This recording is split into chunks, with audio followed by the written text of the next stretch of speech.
We're all about mums, mess, and a little bit of science for your skin. This is Hot Mess Mums, brought to you by Magpie. Beauty and balance, powered by the natural benefits of magnesium.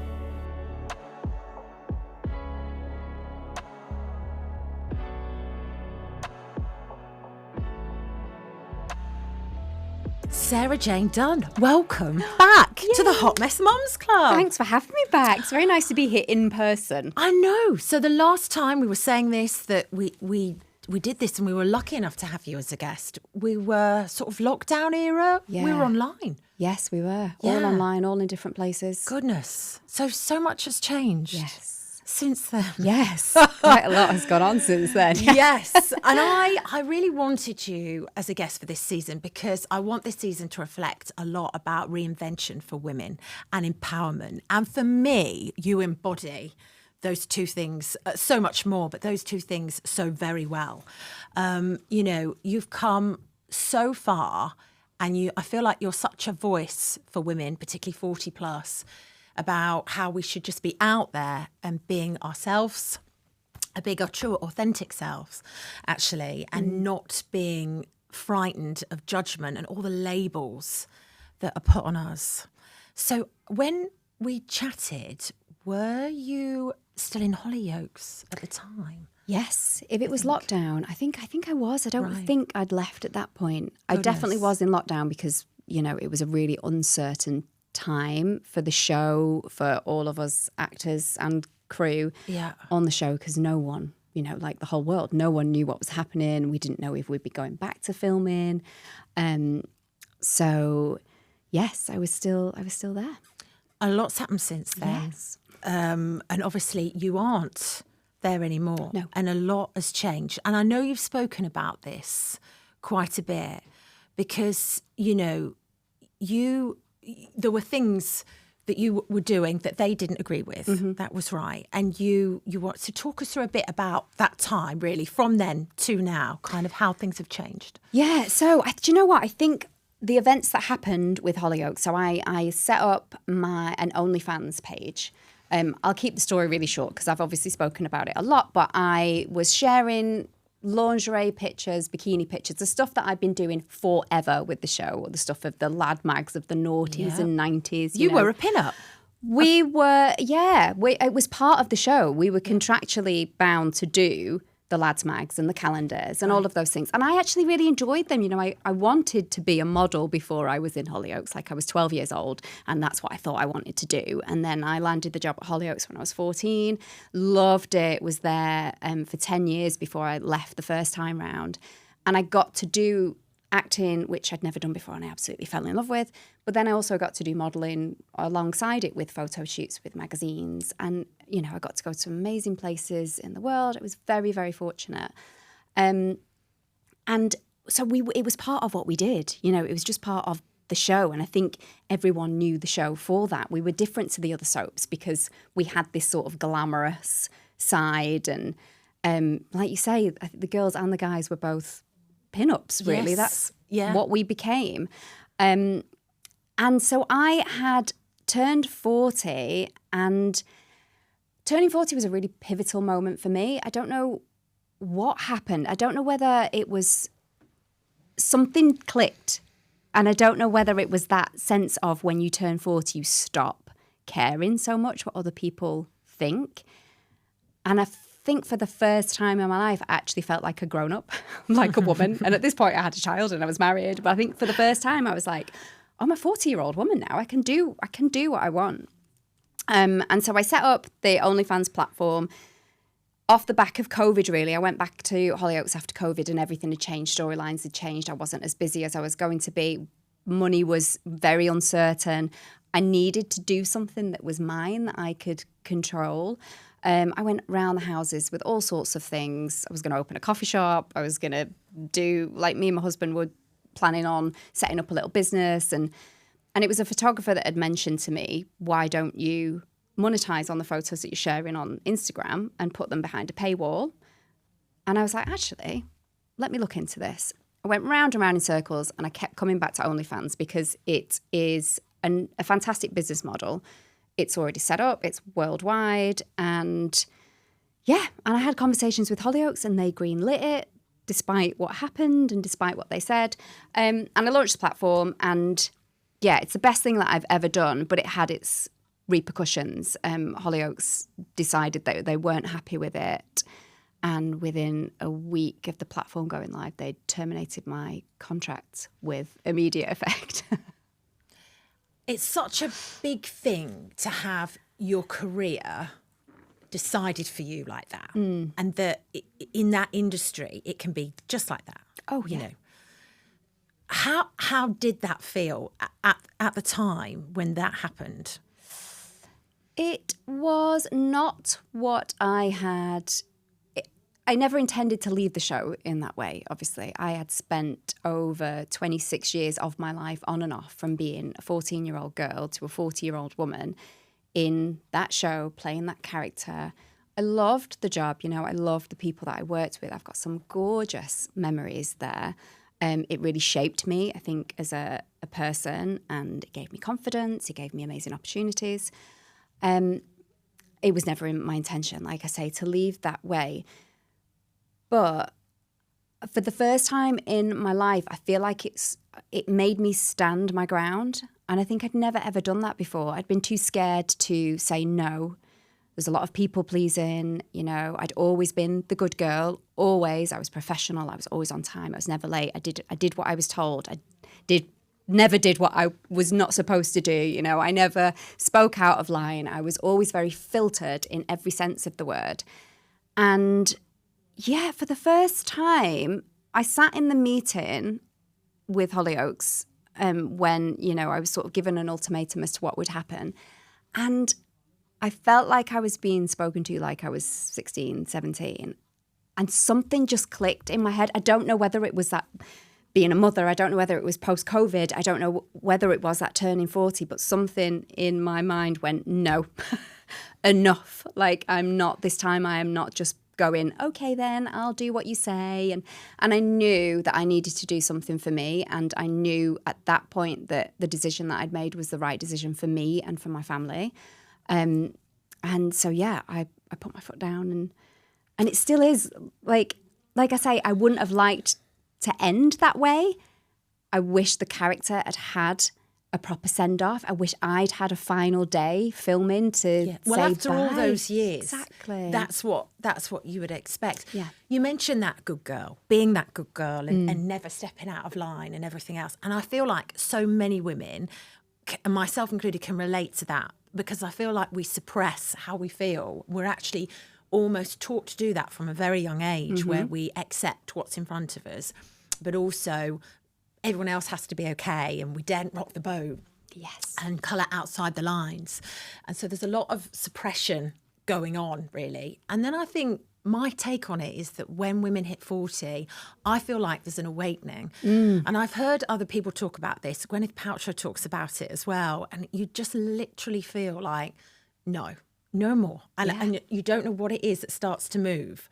And I think maybe it might be hormones, but that ability to cover all the time and to just bend over backwards for everyone, it starts to disappear. Yes. So whether that's kind of, you know, where you're at, because when we look back, we think about all those times. It's a long time, isn't it, of people pleasing, a long time of going, I'm so grateful, thanks so much. Yeah, or apologising. Yes. You know, oh, I'm sorry. Oh, I didn't mean to do that. And Yeah. it's funny that you say rock the boat, because when I was having this conversation with my parents about, you know, the conversations I was having with Hollyoaks, my mum was very much like, oh, be careful, don't rock the boat. And I think, again, something in that for me triggered me, in that she's from a generation where it very much is still, you know, you should stay in line and this is what women's place and this is what you do. And, you know, little girls and good girls are quiet and polite and you don't rock the boat. And actually, there's sort of a fire in me for the previous generations, for our ancestors to go, no, this is our time now. And actually, I feel as women in our 40s and plus and younger, like I want to inspire the younger generation to do the same and go, no, now is the time for us to step up and to stand in our power and to to not be that people-pleasing version of ourselves anymore. Yeah, I think they lived in fear, to be honest, in so many ways. I think, you know, my nan is 94 and she was always like that. Like, if someone did something that wasn't okay, she'd say, just don't say anything. Yeah. Just put up with it, because if you speak out, it causes trouble. Yes. And there was, you know, and I...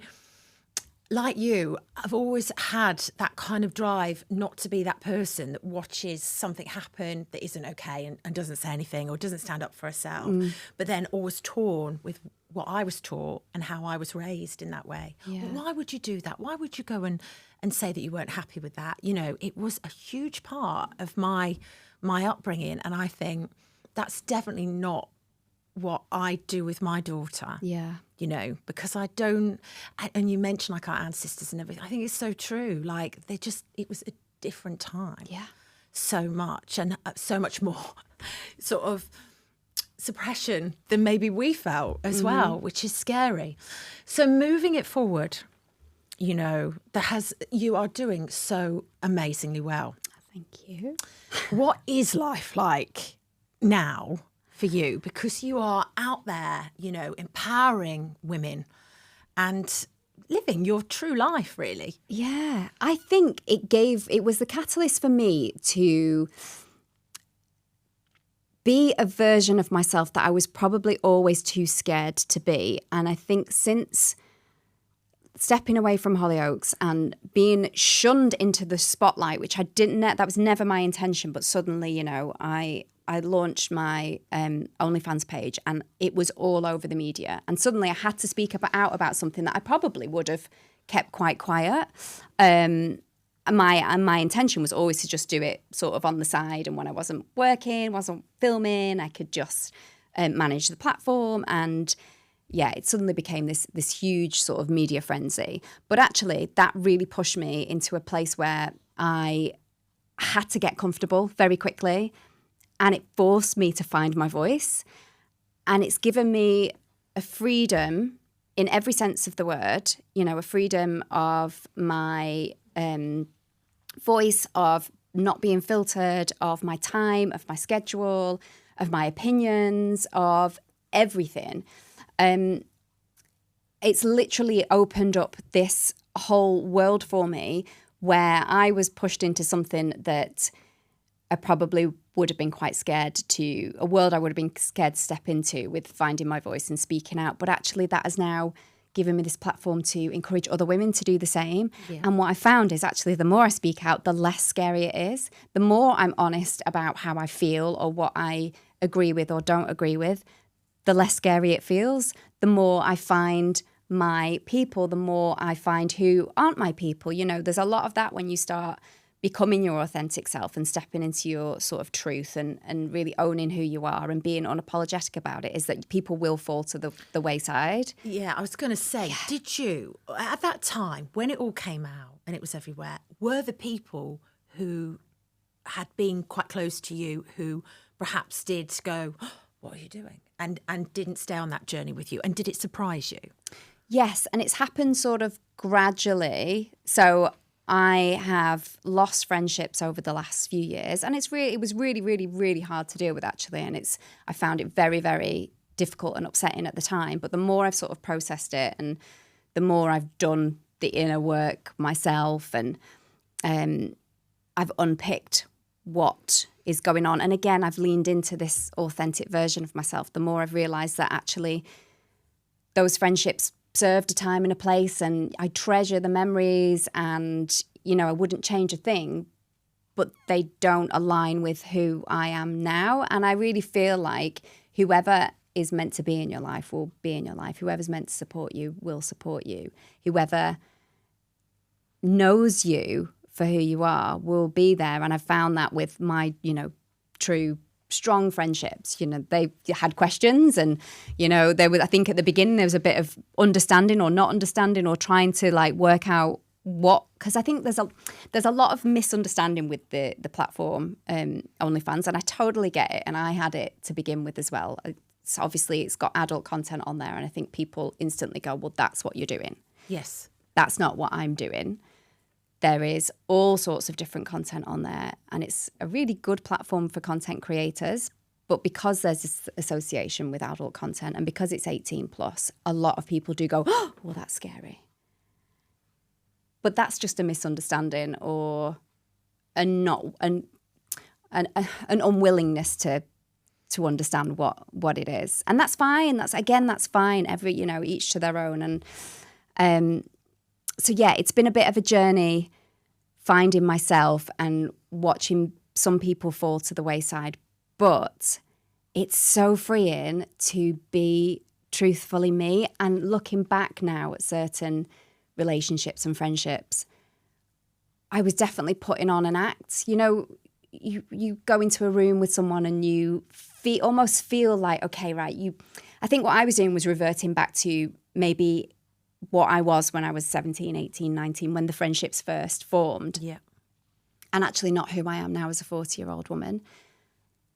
And so it is sort of freeing to step away from that, as sad as it is. But I think it's a really important thing to talk about. And I've seen other people talking about losing friendships is actually, I found, harder than relationships separating, because there is no definite closure. You know, when you split up with a romantic partner, yes, it's sad, but that's it, and it's done.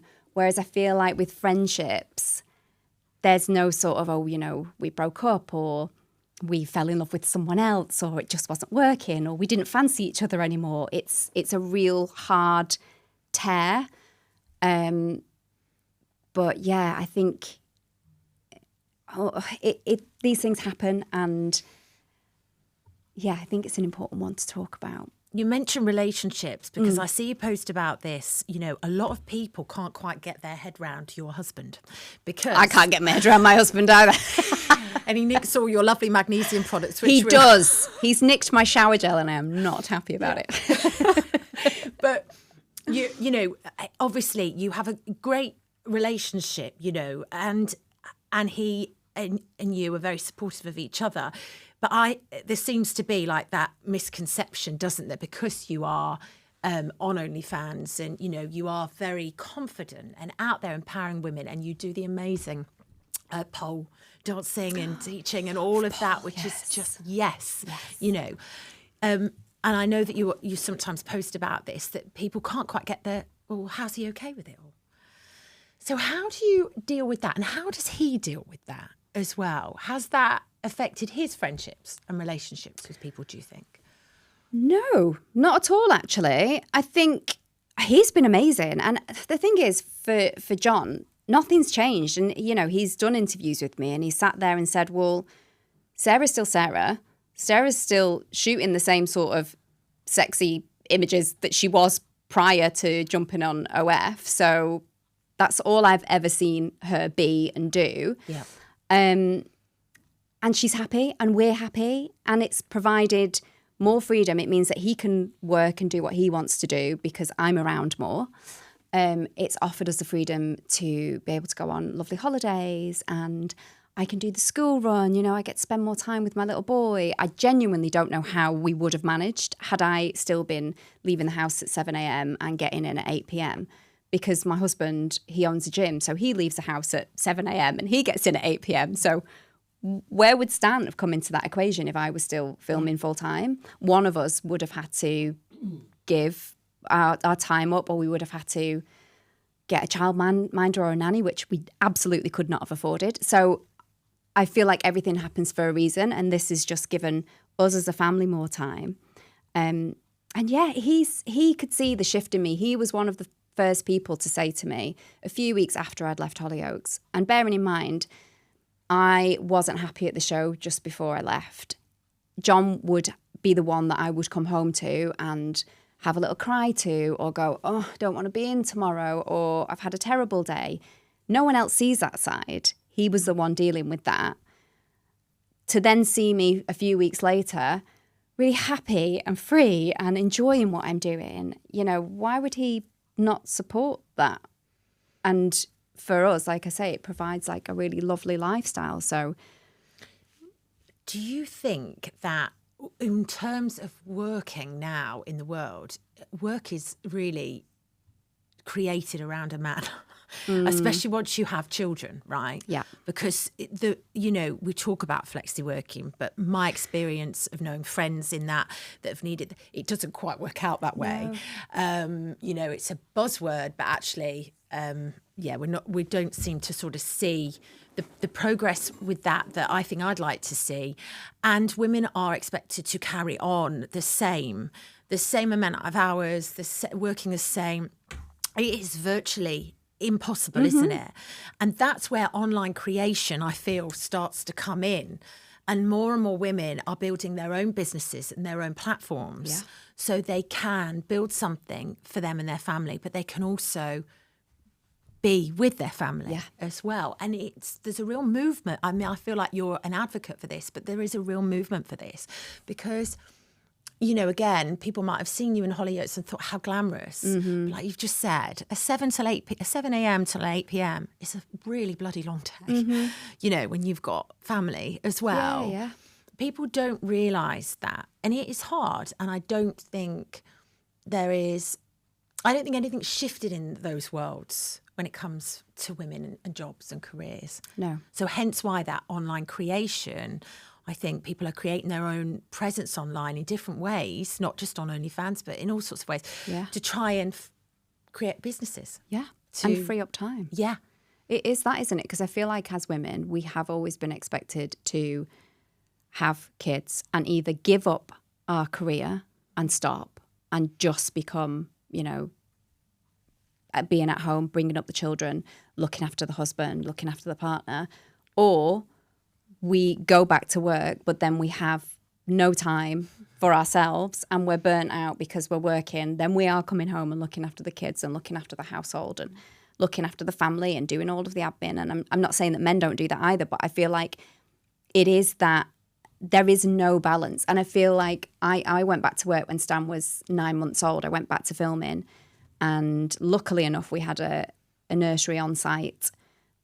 But, we obviously have to pay for that. And that in itself, then the time in of picking him up. And I was burnt out by the end of that, but really, really happy because I was back in a job that I was at the time really, really loving and being back and finding myself again and finding my independence again. And it was great for Stan, getting him to socialise and be with other people and not have to be with me all the time.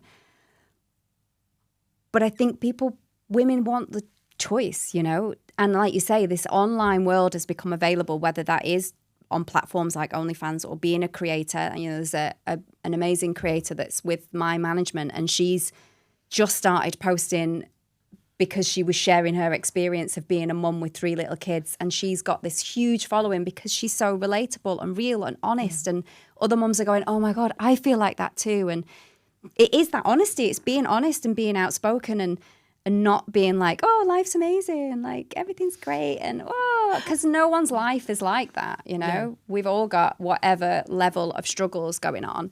And I think people like seeing that honesty and that vulnerability and putting themselves out there like that. Right, let's talk about burnout, because if you felt completely depleted and couldn't quite put your finger on why, you're not imagining it. When we're running on empty, our bodies often signal it through our skin, our sleep, our mood as well. And magnesium plays a key role in all 3. Magpie shower gels and bath salts are designed to deliver those benefits transdermally, meaning through your skin while you're already doing something you have to do anyway. No extra steps, no extra pressure, just good, clean ingredients that support your body from the outside in. Less doing, more recovering. That's the Magpie way.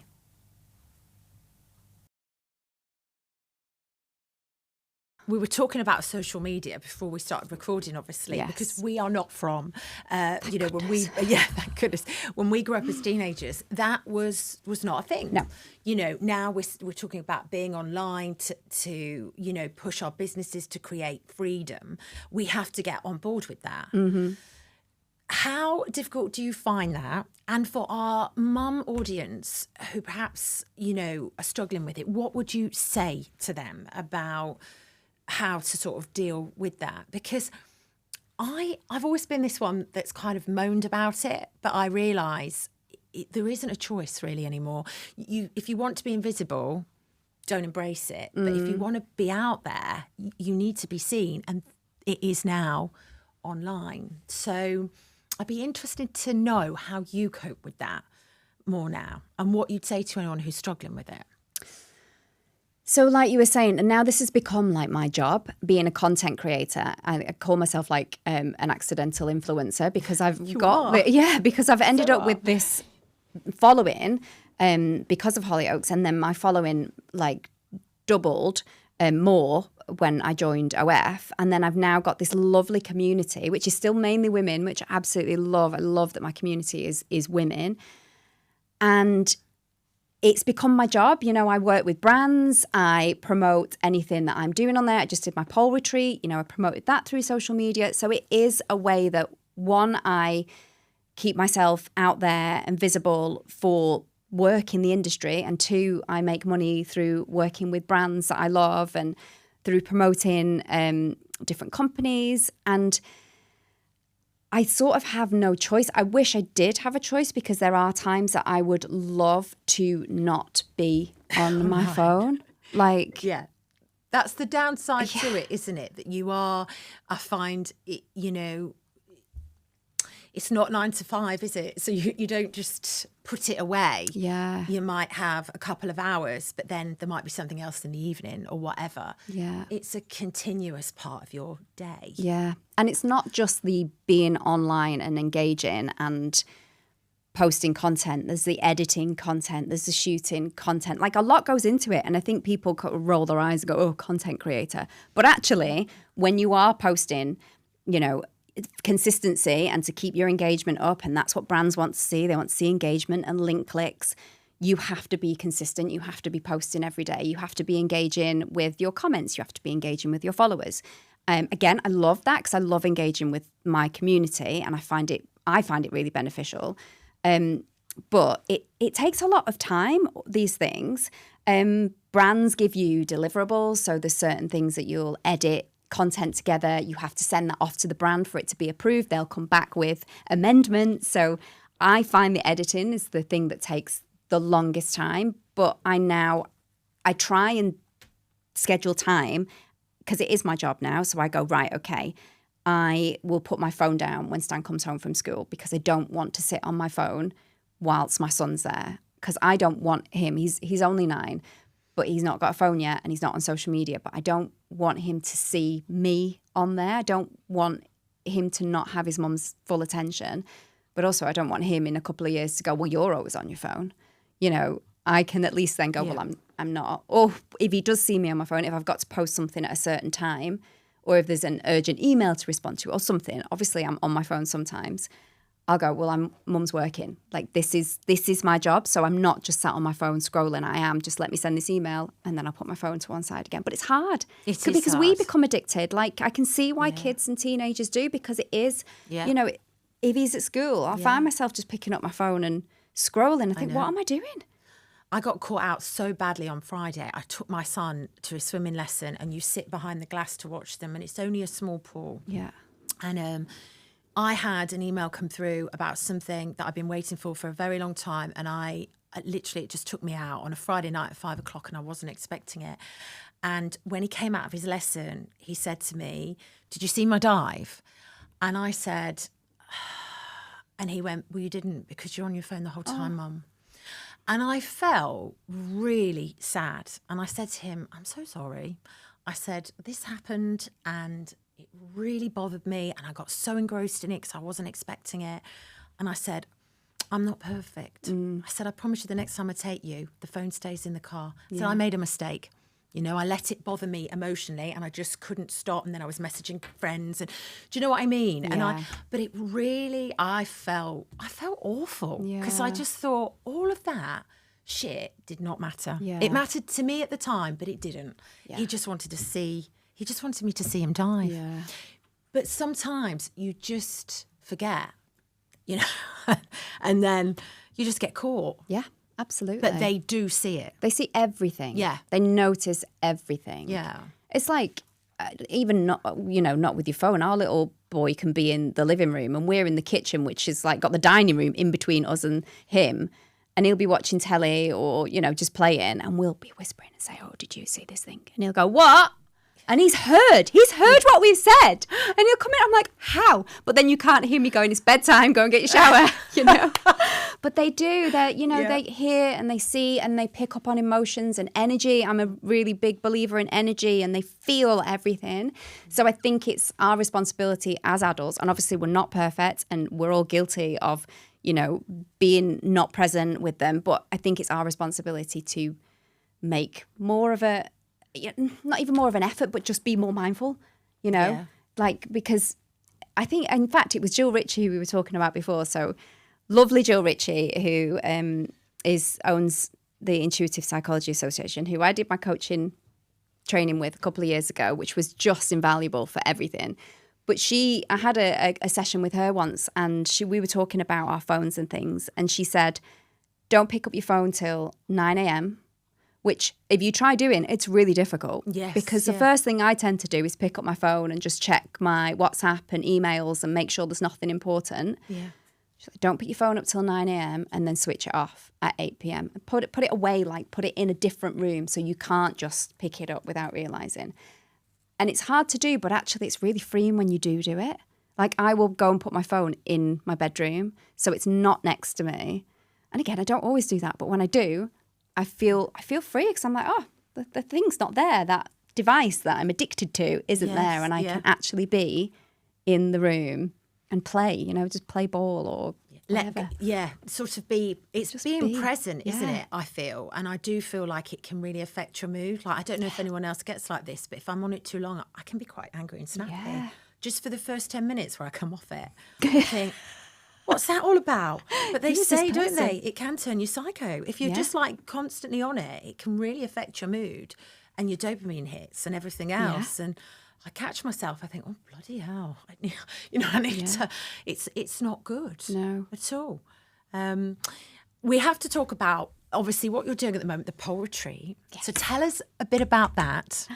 Oh my gosh, it was so good. So I had a coaching session a couple of years ago when I was doing my intuitive psychology coaching, and we do this thing called future visualization, and you sit, and a lot of the intuitive psychology coaching is eyes closed. So you switch off that external world. It's amazing. You go inward, you tune into what your body is feeling, what it's telling you.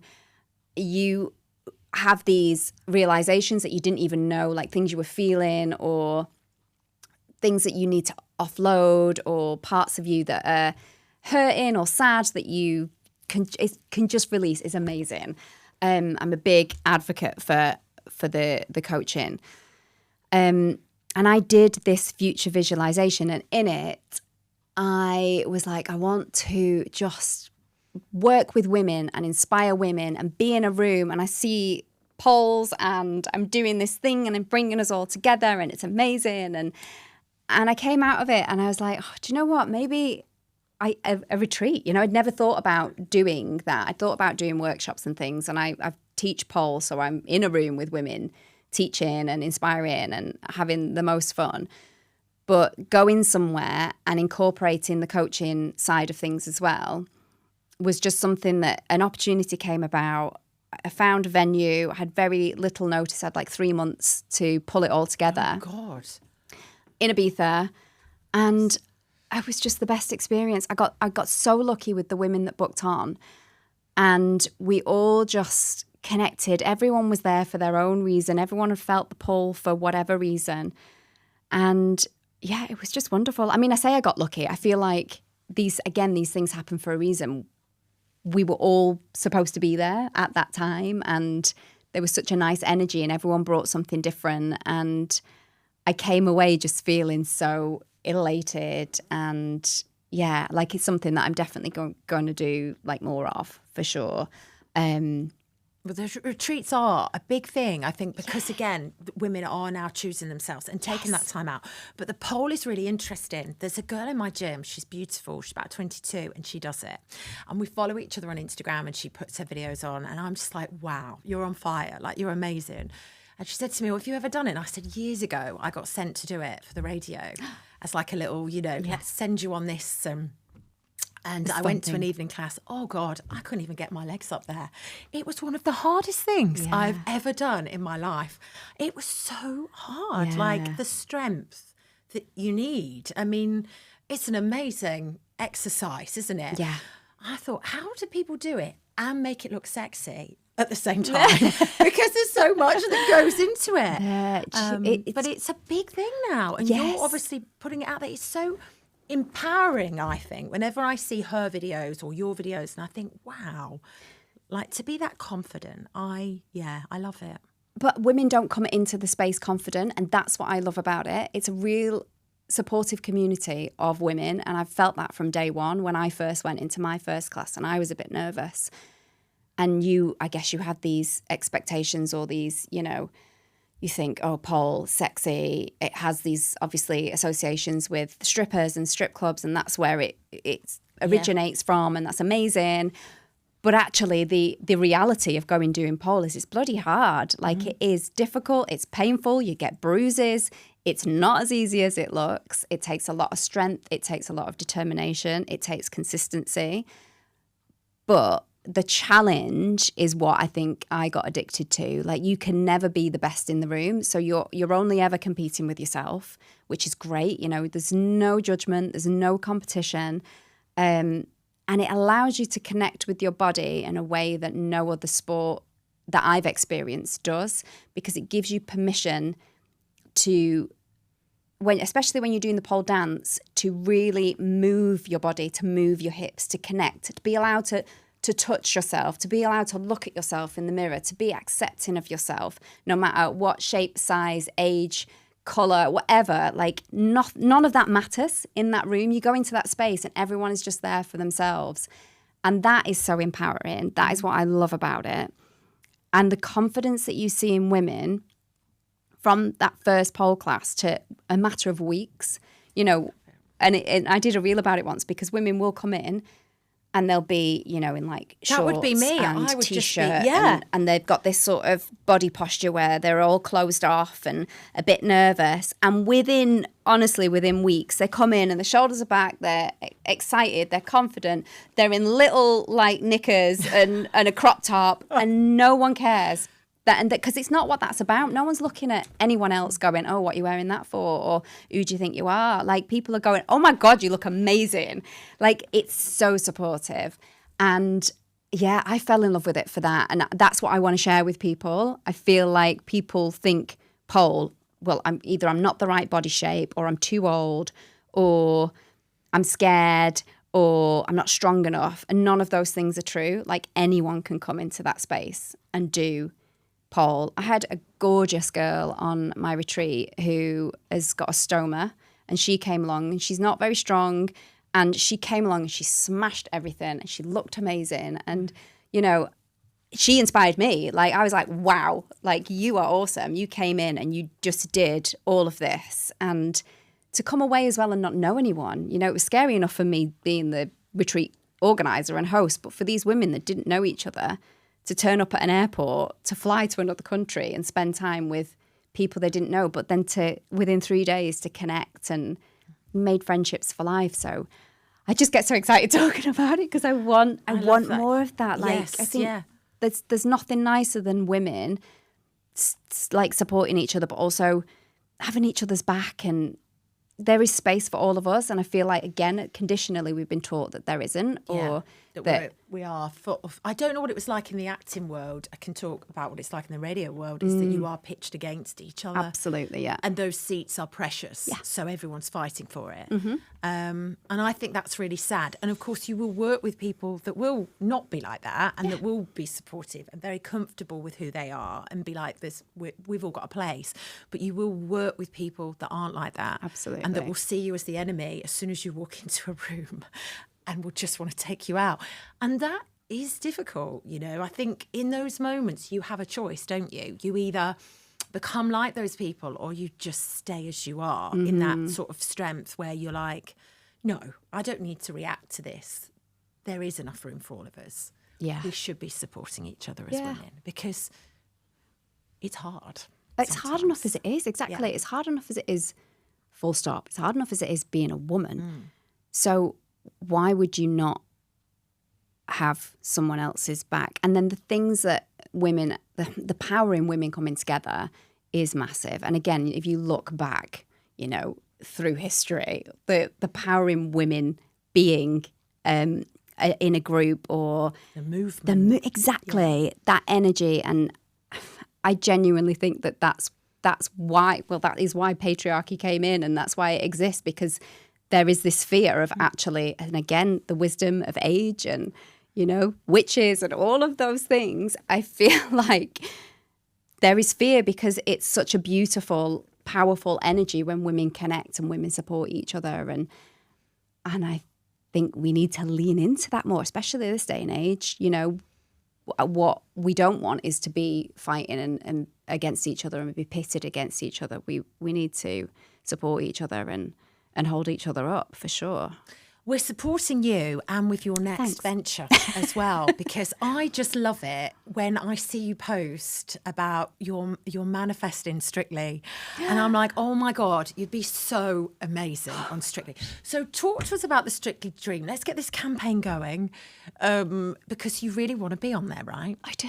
And this has been an ongoing thing for all of my life. So do you remember when Strictly Come Dancing was Come Dancing? Yes. Without the Strictly bit. Yeah, and there were no celebrities on there. It was just in the ballroom and all the incredible dancers in those beautiful dresses.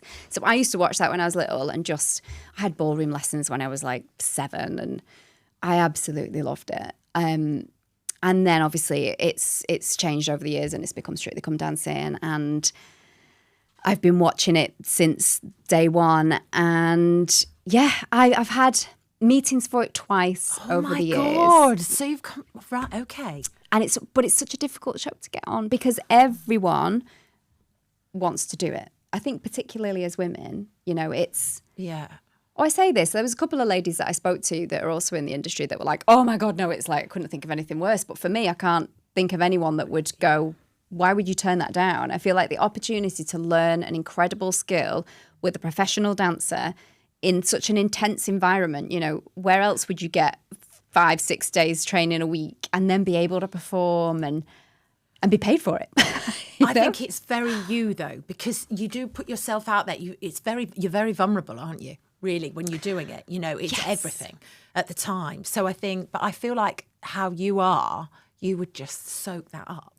You know, whereas I can see some people being like, oh my God, absolutely not. Like, I don't have the confidence. Maybe it's the performer background of me with that. Yeah. I think obviously being in TV and doing theatre and things like that, that fear, although it would very, very much be there and I'd be very much out of my comfort zone with something that is brand new to me, I feel like that would bother me less. Mm-hmm. You know, being in front of an audience and being in front of a camera, it doesn't really faze me that much. But so I thought this year, I was like, do you know what? Every single year I've wanted to do it. Every single year I've gone to my management and are we knocking on Strictly's door again? And I thought this year, I'm actually going to be vulnerable. I'm going to put it out there and go, I want this so bad. And actually, what's the worst that can happen is that I don't get it again. So I'm just going to put myself out there and manifest do everything. it. Manifest. I have to ask, obviously, who would you want to be your pro? So I have 3. I'm very greedy. Well, I've got options then, so they can pair me up with anyone. Neil Jones. I love this. I know Neil. Who I just saw. Oh, is outside the theatre. Oh, we've done some bits with him Have before. you? Yeah, only online though. But yeah, I literally just walked past him outside the theatre and had a little moment of, is this meant to be? Is this it? I've just seen him. So I went to see Strictly live at Blackpool a few years ago. Me and John went, had the best night, like watched the show again, was like, I want to do this, and met Neil, and he's hilarious. So I want to be partnered with him because I think he would just be so much fun. Yes, yeah, he'd be much fun. He's a joker. Yes. Yeah. Kai is another one. I think Kai'd be great. Yes, it was with Vicky. He was with Vicky, and he was amazing. Yeah. Like they were beautiful together. So I think Kai would be a good one. Yeah. And then who's my third? It was with Ellie. I've forgotten his name. I know, yeah. Oh, I don't know. I've forgotten his name. I can't remember. Because he's got Johannes. Well, Johannes would be great as well. I mean, to be honest, partner me with anyone. Who was with Ellie? Oh God, I can't remember. I've forgotten his name as well. Oh, Vito. Vito, there we go. Yes. Vito, yes. so that would be the other one. Because he was just gorgeous with Ellie, wasn't he? Yes, yeah, he is. He's amazing. Amazing. So that's my top three, but I'll go with anyone, to be honest. John's not worried about Strictly Cursed. We're all good. I was going to say, let's not even go there with that. Oh, God. Nah, just go in there for dancing. You'd be amazing on that. Well, we'll keep everything crossed for you. Thank you. And we'll put it out there. Keep Just putting Strictly. it out there. Yes, Manifest, absolutely. manifest. I love it. You see what you want and you're going for it. That's the way to do it. Life's too short to not. We have to ask you before we wrap up, because this has been a gorgeous conversation. Your bathroom confessions. I feel like every mum, every woman, when they go and have their shower or their bath, it's sort of a time where things happen. Either you just breathe a sense of relief that no one's around and you don't have to talk to anyone. Some people have their best ideas at that time. Bath or shower. Yeah. Are you a bath or shower? Shower mainly. I love a bath. I just don't get time. No. I feel like a bath's a real luxury, although I now have hidden my bath salts from John, so I will be making sure that I have a bath soon. So, shower girl. Shower. And what do you think about when you're in the shower? What is it? Just do you switch off? Do you have a little ritual? I don't think I ever switch off, unfortunately.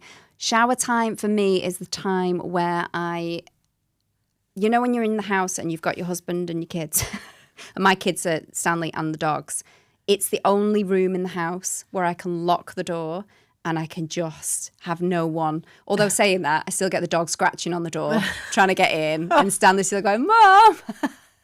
But I feel like it's that time where you're allowed to just be. Yes. You know, you're allowed to go, and I put my creams on and do all of the ritual stuff in terms of, like, you know, creams and shaving and organising and all of that. It's your self-care time, just for you. Yeah. It is, yeah. Yeah. So, yeah, I don't really have, like, I love that. no confession, but, yeah, it's my me time. Yes. One of my me times. Yeah. Before we let you go, any advice for our lovely female listeners out there about reinvention, being true to who you are and being brave, just going for it, you know? I think going into, like, my coaching side of things, I would say take 5 minutes, close your eyes and really just listen to your body and what it is that you want and need. Ask yourself that question, what is it that I need? And it might be you need 5 minutes peace, or it might be that you need to get out for a walk or see a friend or scream into a pillow or, you know, but I feel like as women, we are really intuitive and we don't tap into that enough. And it's there, you know, you get that gut feeling, don't you, about someone or a situation or a place or a thing. Yeah. And I feel like by just closing down the eyes for 5 minutes, you can really tap into that and just feel into the body and see what it is that you need and be brave. Yeah. And I think as women, it's really hard to be brave. So just lean into that. I read something recently that said that, you know, if you sit and wait because you live in that fear, what if it doesn't work out? What about what everyone thinks about me? What happens if, you know, everyone laughs at me? Nothing moves anyway. Like, nothing will change. You'll just stay with that story and you'll just go round and round and round. Yeah. So you have to let go of that. Yeah. And it was actually Jill Ritchie who wrote this. It was a post and I've wrote it down and it's in one of my books because it was so powerful. And she put the move. The move is the powerful thing. It's all in the move. You've just got to do it. Let go of one thing to free up space for something else. Yeah, don't wait. Yes. And I just thought that is, you know, just very, very powerful advice, really, I think, to sort of, for anyone who just want to, because I feel like so many women in their 40s are reinventing and changing things to work better for them. It's the start of something new, and I feel like we should embrace that. It's not the end of being someone, it's the start of the next chapter, and how exciting is that? Yeah, love it. And how excited are we to have you as a guest? Thank you so much. It's lovely to meet you, in person, and you know, to hear you're just, for me, so I see your post in the morning and I always smile, you know. they are empowering and they make me feel better. And I know the women that follow you as well, that anything is possible, actually. Good. Which is incredible. And we'll root for you for Strictly. Thank you. But I'll be on there, don't worry. You will, but then you have to come back on afterwards. Oh, I and will. Tell us all the secrets. I will. And everything that happens. Sarah Jayne Dunn, thank you very much. Thank you. Messy, busy, glowing. Just how we like it. Magpie and the Hot Mess Mums. See you next time.